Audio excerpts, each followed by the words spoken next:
ça qu'on est venu sous la flotte, dans le froid, dans le vent, pour aider à planter cette haie qui sera plantée d'ici ce soir. Donc voilà, en quelques heures. Hein, quoi, 800 mètres, hein, je crois. Donc pour cette mobilisation, on va essayer de rallier un maximum de députés, d'élus, un maximum de presse. Il y aura de la presse radio, de la presse télé, de la presse locale, de la presse régionale et de la presse nationale. Il y aura de la presse conventionnelle et de la presse non conventionnelle type Basta ou Reporter. En tout cas, on espère, on les a invités. Donc voilà, on va faire le suivi. Donc chaque semaine, il faut que je les relance un, par mail ou par téléphone. On essaye de rallier un maximum de collectifs de la coalition de la déroute des routes. Donc moi, je suis vraiment en liaison avec eux tous parce qu'on est sur un groupe par téléphone. On a une première réunion de préparation, donc vendredi 10. On se réunit chez Maximilien, notre agriculteur, puisque c'est lui qui est lésé en premier, puisque c'est sa propriété agricole qui va être coupée en deux à cause du projet d'autoroute. Et en plus, il a surpris un cabinet Biotope qui aurait été mandaté par Vinci. Ils lui ont dit verbalement, donc on n'a pas de trace écrite, donc on dit aurait, mais il le sait puisqu'ils lui ont dit au téléphone, à lui au téléphone, que c'est Vinci qui les a mandatés. Or, à l'heure où on parle, on est aujourd'hui le 8 janvier 2025, il n'y a absolument aucune signature de contrat de concession autoroutière pour le tracé de la 154 à 120. À l'heure où on parle, il y a juste des offres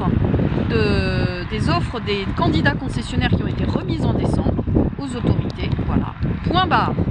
La 69, c'est loin d'être terminé, même si on n'a pas pu présenter le moratoire à l'Assemblée nationale parce que du coup, la commission parlementaire a refusé, donc ils ont été obligés de la rentrer au forceps en niche, et c'était le jour où il y avait le dossier des retraites, donc c'est pas passé.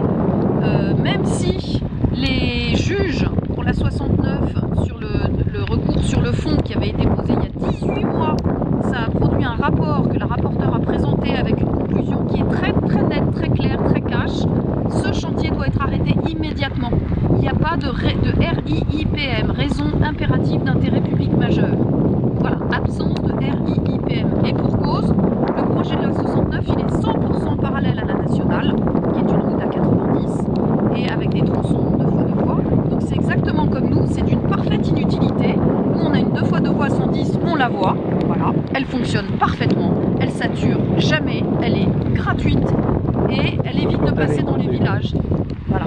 Du coup, dans la lutte du 27, on va avoir normalement des luttes de la région Centre-Val de Loire. On va avoir à bas le béton, on va avoir à bas les plateformes logistiques, on va avoir à bas les méga-bassines.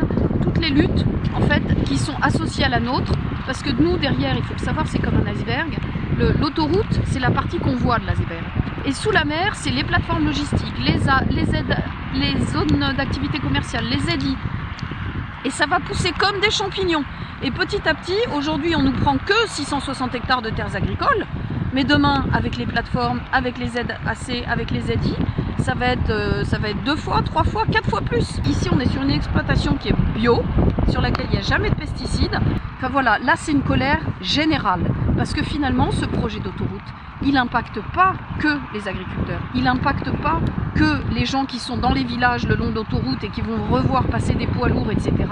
Il nous impacte tous parce que ça va provoquer des problèmes de santé, ça va provoquer des problèmes de climat, d'inondation, de sécheresse, d'eau, de manque d'eau, de problèmes de qualité de l'eau, et ça va provoquer aussi un problème socio-économique parce que pour les navetteurs Dreux-Chartres, on parle de plus de 2 000 € par an.